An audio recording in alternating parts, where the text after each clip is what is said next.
Welcome to Innovating Music, a podcast from the UCLA Herb Alpert School of Music and the UCLA Center for Music Innovation. I'm your host, Dr. Gigi Johnson. So I have been pursuing Michele Tharp to be on this podcast for about a year now. We run into each other all the time at things like SF Music Tech, and I enjoy her point of view. She's had a great time as a consultant, taking a look at anything from working with NPR stations to build out VuHaus on the marketing side to helping a company work with next generation content management systems in virtual reality for music. Please enjoy my conversation, a little bit punchy at times, with Michele on Skype in January of 2018.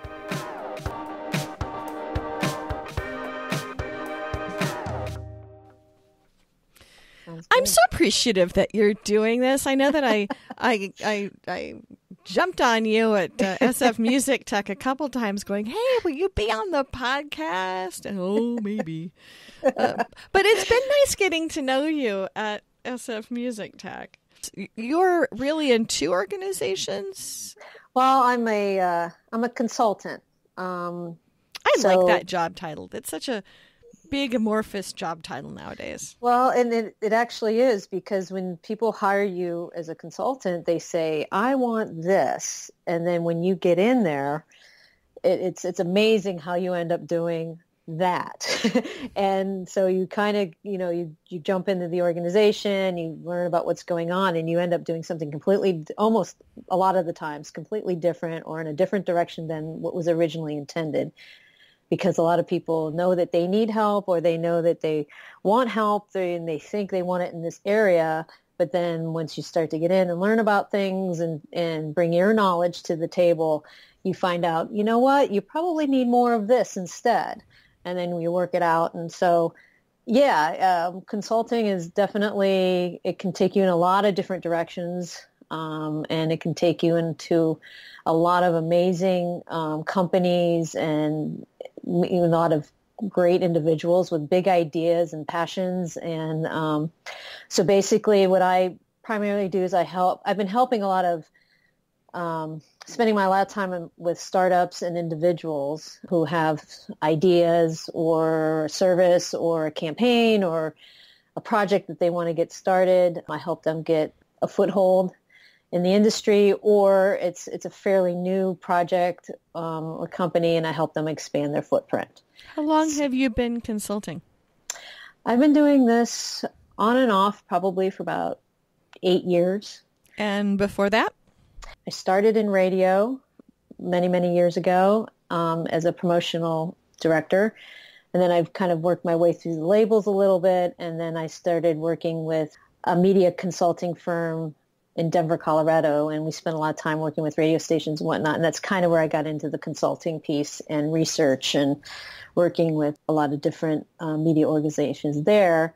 And then when I came to the Bay Area, I just kind of kept that going. So it's a lot of fun, and it keeps things interesting. So what is your own consultancy called? Michele Tharp Consultancy. That's a great name. It's my name. Most of my work comes through word of mouth, or I'm at conferences or whatnot, and so I kind of pull in my services that way. But I'm working with two projects, like I think you mentioned, two really exciting projects that I've been on for a couple years now. One is VuHaus, which is a nonprofit collaboration between about 20 public radio music stations from across the country.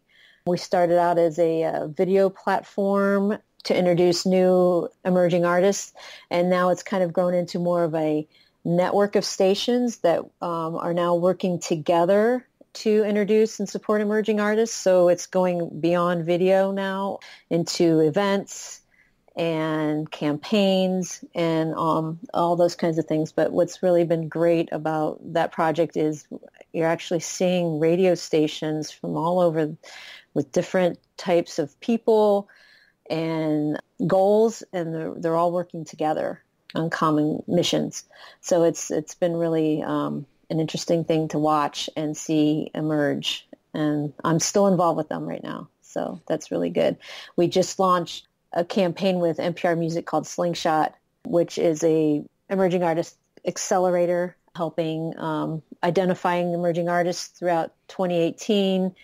The term accelerator, right, between that and incubator and lab too. What then is an accelerator for artists, and why is this needed in this day and age? We're calling it an accelerator because a lot of these artists, at least through the public radio system, would get exposure with a lot of these stations. What we're finding is if we run them through more of a unified collaboration or a unified effort, that they're getting to the next level faster. Okay. So they're getting on Colbert quicker. They're getting on whether, Spotify playlist faster, or whatever it is. And it's because of this collective effort that's happening behind the scenes at public radio that we're trying to, push these artists further. So you said two organizations. So VuHaus and... The other one that I'm working with is ACIDVR, which is a pre-startup-ish company that's a video distribution platform for 360 video. In VR, I'm spending time, or the center's spending time in the VR space, VR, AR, mixed reality, whatever you want to call it. There is a little bit of people having their hackles up about 360s being called VR. Right. So this is doing 360s. And for people who don't know what the heck a 360 is, we've had a few other people talking about this stuff, but is a 360-degree video recording of a performance, music video, or whatnot, which is usually a really big file, and you've got to stitch cameras together and try to make sure that you're not seeing all the wires and cords and cameras and microphones? Yes, to an extent. So the 360 video, and right now there's actually a lot of new cameras out there that you don't need to have. They stitch around. They stitched around. They're one camera. It's not like the original GoPro where you had 6 and you had to turn them all on at the same time and hope that they all stick together. There's definitely new cameras coming out every day that anybody can use. And ACIDVR's approach is to first get people using the cameras and getting used to shooting in the 360 kind of mode. And we went with 360 because VR is definitely the bigger production. It's definitely a little more immersive. And people just aren't, at least what we're seeing is they're just not ready for that yet. 360 is kind of like the baby step in.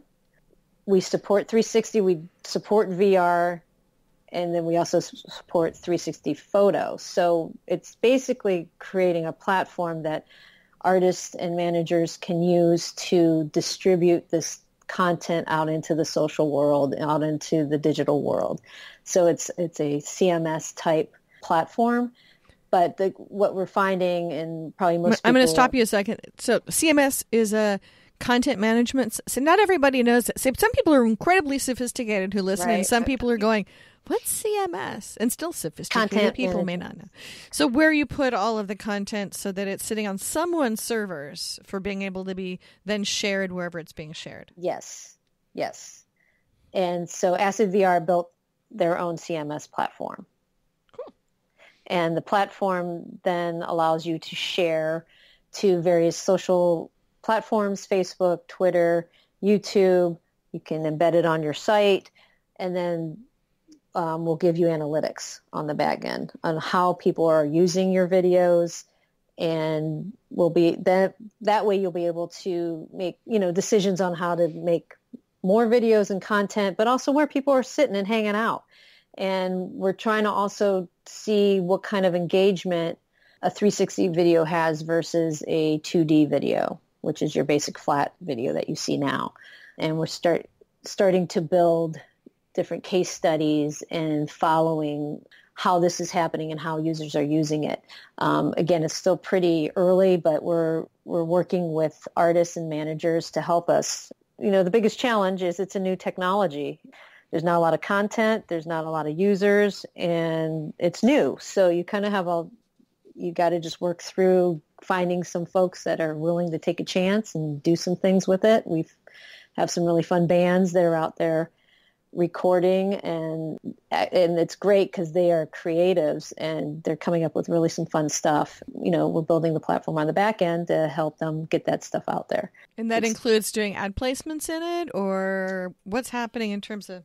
We haven't gone that far yet, but it's definitely in the plan in the future. So you have been in this interesting space of traditional music, new technologies in music, marketing in music, artist development in video and audio. So you've had a interesting set of positions you've pulled together as an independent consultant? Yes. And again, coming in, you get hired to do something and then you end up somewhere else. And it's great. I definitely love that, but it also gives you perspective on how many different opportunities and ways and places to be in this business. Music is everywhere, and it's distributed everywhere, and it's consumed everywhere. I think it's a very exciting time for music. So this is ostensibly a podcast about innovation in music. For you, what the heck is innovation? When I think about innovation, I think about somebody creating a better way to do something, either something they're passionate about or there's an inner desire to make a change to make it better. I think there can be different forms of innovation, tech, development, platforms, but I also think I see innovation also in the form of new ways of thinking, new ways of doing business or mindsets. But what do you think of when you say that new mindsets? What are the new mindsets that work with innovation? Well, for example, talking about the radio stations that I've been working with in VuHaus, these are individual stations in different cities across the country. They are now thinking and talking about working together, supporting each other, doing events together, collaborating, sharing ideas, all for a common goal. And this is something new specifically for radio. Usually you do your own thing and you focus on your own stuff and that's it. You're in your own world.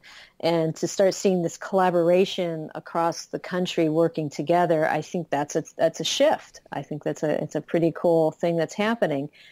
I think that collaborating in general, there are a lot of ways that people consume music out there, and I think start thinking about how these folks are consuming, but how are you going to make it how are you going to break through the clutter? I think that there's a lot of potential opportunity of creating experiences that go beyond the piece of music.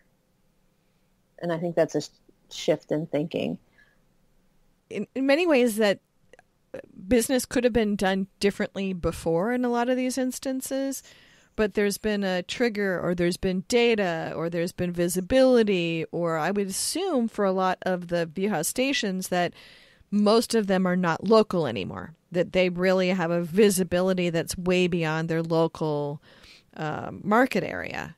And so they've learned to learn from each other, but the technology kind of boosted them over the top?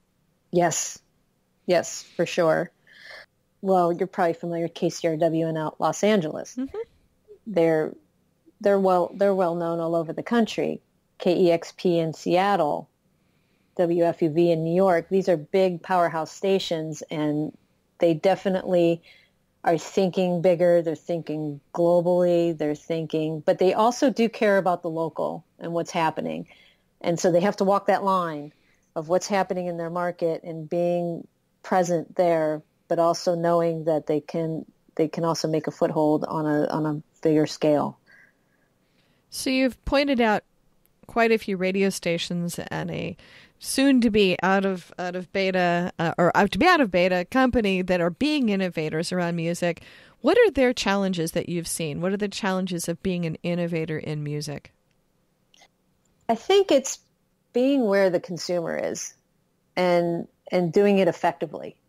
The consumers is jumping around. They're on different platforms. They're consuming music in all these different ways, which I've mentioned before. And how do you put yourself in those places in an effective way? How do you make a difference in those places? And that's, I think it's a challenge. It also is it's a challenge for time. It's a challenge for space. You know, how much time do you spend in these locations, and how do you manage that? How do you manage the workflow of trying to be everywhere all the time? And I think it's a challenge. It's a challenge for the user to be everywhere all the time. And then you know, as an entity or a brand doing the same thing, you just have to be really aware of what's happening around you, and then also making sure you're doing it effectively that is best for you, because it's going to be different for everybody and what their focus is on. I think workflow and time spent on this stuff, it's really hard. And a lot of people may not appreciate the workflow side of this. We've talked to artists, we've talked to management folks, we've talked to technologies, but actually getting the content from the raw material to the right places with the right metadata, and getting the right data back and figuring out what the heck actually happened and making the next set of choices and storing the darn stuff is all really interesting challenges that the underbelly of all this is sort of being reinvented. Right. And I think that's what everybody's facing right now. And where do I spend my time? Where are my, you know, top 4 areas that I need to be at? Because everyone is telling you need to be here, here, here, and here, you know, and making those analysis and deciding, yes, I should be here and here, maybe not here. Mm-hmm. It takes time. And trial and error. You got to test things out, and you got to see if it works, and do it a couple times and see, because sometimes it might work for one thing and it might not work for another. And it's an interesting time because of all the distractions and all the different places to be. And things are moving and continuing to move. And changing, and new stuff's coming out today as we speak. You know, you got to jump, what's that about? And deciding, you know, should I even look into that, or do I need, and that's the new, when you have something new coming out, which I'm finding, you know, when you work with startups or innovators, you know, they have a new, you know, thingamajiggy coming out into the market. You know, how do you get the people to jump on board? How do you get people to take a chance and test it out? Or even notice. Correct. It's very hard to get noticed and get tested. And then once you are tested, how do they stick with you? Why do they stick with you? It's a constant moving battle. With the players changing and the area changing and the turf changing. Mm-hmm. So you've done a lot of things with these companies, so this might be maybe from more than one perspective. What's been your biggest surprise in working in these areas of innovation in music? I'm going to kind of go off subject a little bit. What I'm finding interesting is, as music is consumed on all these different means, streaming, TV commercials, even TV shows, gaming platforms, radio, you know, your iPhone, however you want to get it. I feel that the younger generation is starting to not value music the way it's been done in the past. It has been valued in the past. And so that concerns me a little bit, because I think... Let me ask you a question on that. So not value, like take it for granted that of course it will be everywhere, everyone, yes. Or that they don't... And they don't want to pay for it. They don't want to... And that's always been the long-standing, you know, artists aren't getting paid, the music's not being valued. But I also think that they're taking it granted that it is going to be everywhere, and I expect it to be everywhere. So what is the challenge then for an artist, for someone who's putting out a new single, putting out a new song? How do they stay relevant? Mm-hmm. How do they break through the clutter, which we use that a lot, but the way the young generation just switches and moves and is very fluid and randomly goes where they think they should go. I don't know if kids are as loyal as they used to be to their music. And so the artist needs to really think about when they're putting something out there, what else can I do to keep my fan? The younger generation is not valuing music the way it's been valued in the past. And so how, as an industry, do we elevate the value of music to these folks? Now, you're thinking the value of music as a whole or for an individual artist? I think as a whole, now that I'm thinking about it more. Because in some cases, I'm seeing a much deeper relationship and passion and identification with individual artists, and a willingness to spend a lot of money on their smartphone, but not necessarily in the content that peeps out of it. But at the same time, willing in many cases to go to live performances and have a live experience. Are we kind of skipping over this interesting role that video is having in kind of marketing the live experience, but the recording is then more of a pass-through?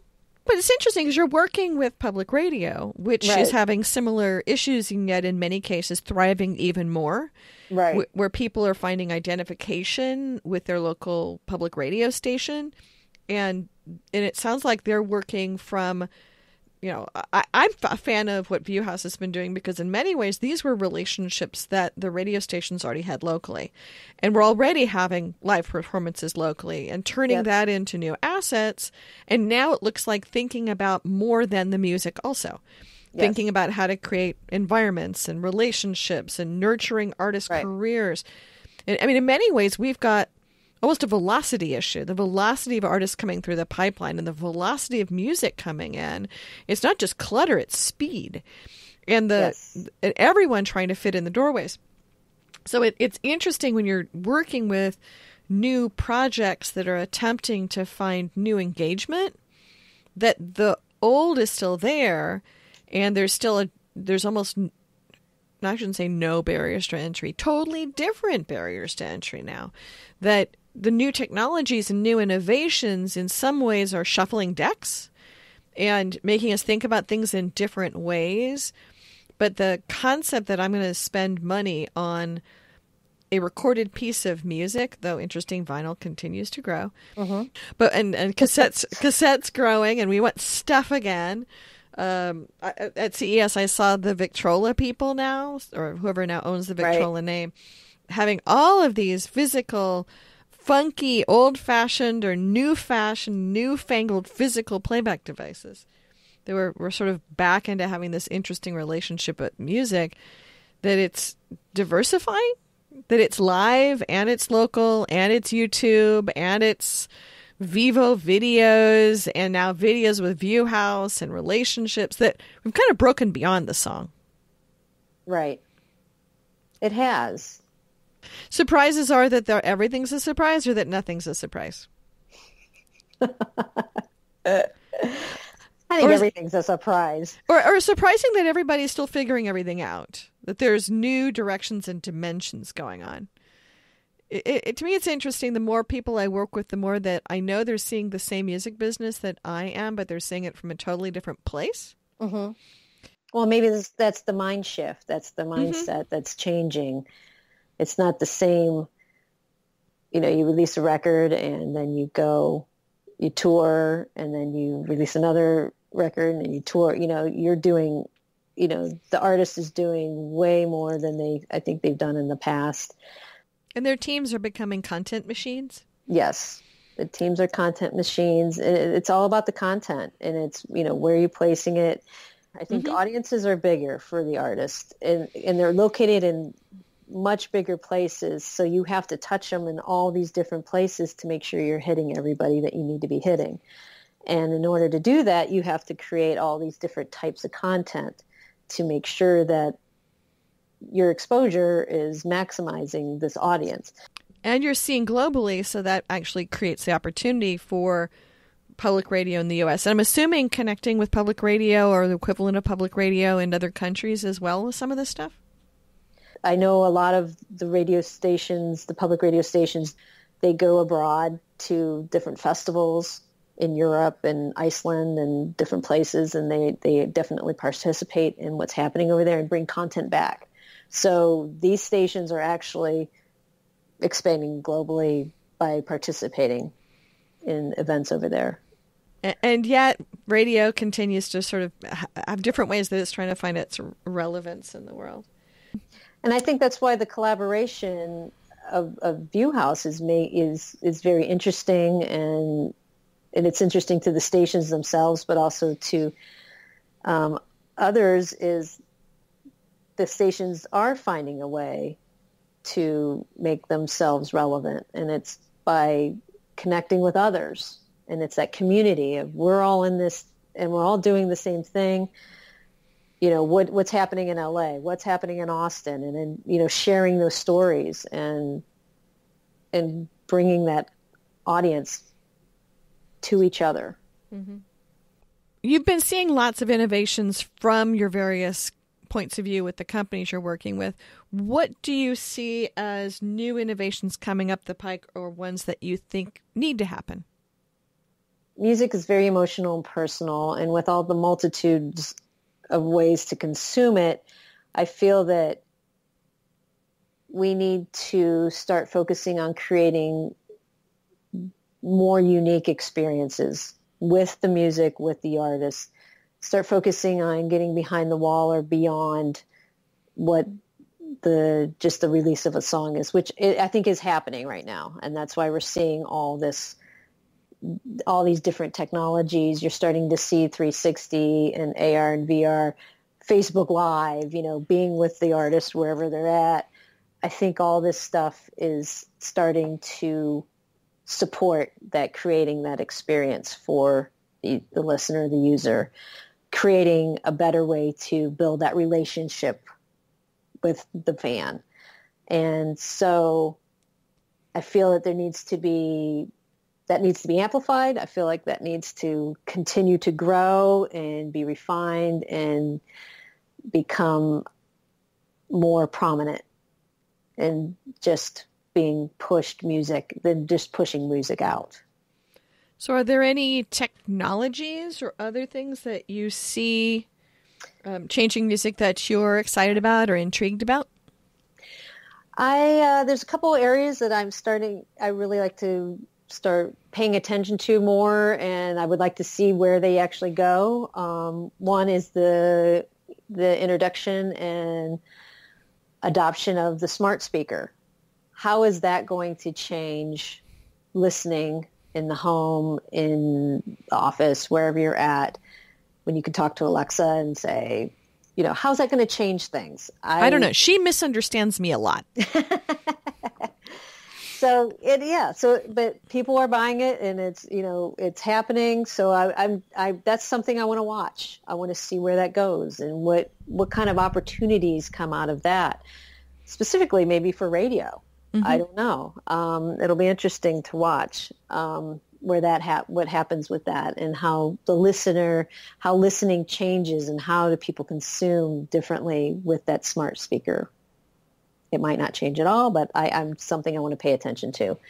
The other one, obviously, I'm sure you've heard others say, you know, Bitcoin and what's going on with that, and potential payment for artists and copywriting, and like a global system that could, you know, really change the way the music industry functions. I think that's something that definitely I want to continue to follow and watch. And then the other is what I've talked about earlier, about VR, 360. How can the music industry embrace this technology and make a difference, and maybe be in the forefront of how music is actually represented in that technology? Music in the past has always been kind of a catch-up. The music industry is catch-up on, you know, what's some of the new bigger technologies, you know, that have come out. If they jump in early on the VR space, they might be able to actually figure out the best ways to consume music in that platform. I was sadly getting very punny in my head here. So I was hearing catch up. So I wasn't sure if you're saying that music was catching up or that music was like ketchup. Oh, no. Because in some ways, in some ways music is the condiment. No, music is not the condiment, but in some cases has been a leading edge. In some cases has been the thing on top that's trying to sell something else. So I was mentally chuckling over ketchup. Have you been spending any time in VR because of what you're doing with your client and anything in VR that you're excited about? I definitely have spent some time in VR. I'm learning more every day on it. And the big challenge there is content, getting enough content to start experiencing what it actually can do.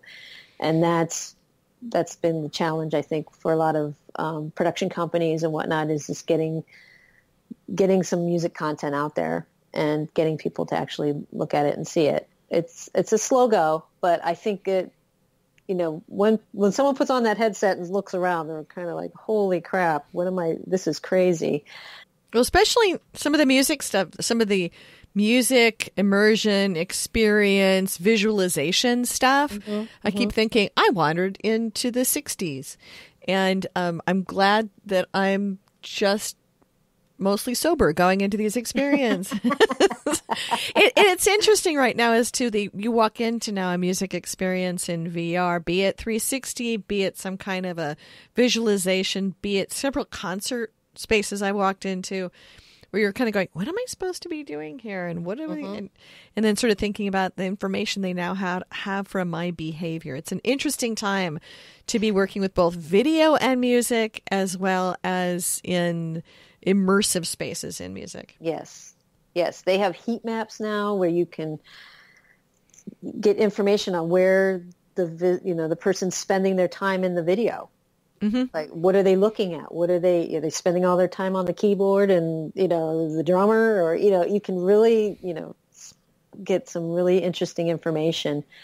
And then what do you do with that information? That's going to be And I think that's a thread of the several things you've been talking about, is the fact we've got now information and we have context and story, and people trying to figure out what this all is when you bring it all together. Yes. I think it's exciting times. There's a lot to sort out and siphon out and clean up and simplify even. Everybody's trying to come up with something, and so it's going to be interesting to see what sticks in the next 2 years, in the next 5 years. What's the thing that sticks? Who would have guessed that vinyl would have came back, And cassettes. Cassettes kind of blowing my mind. I had plenty of cassettes when I was young, and I'm surprised about that one. What do you listen to? What do you consume? What do I consume? I listen to a lot of emerging artists that my public radio stations have exposed me to, which is really cool. I have an 8-year-old daughter, so I spend a lot of time with Disney.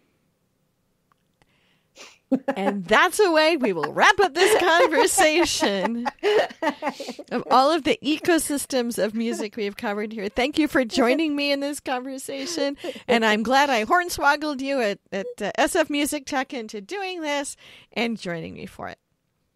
You're welcome. It's my pleasure. Well, that wraps up this podcast. Many thanks to the UCLA Herb Alpert School of Music and the UCLA Center for Music Innovation for being our hosts of this ongoing series.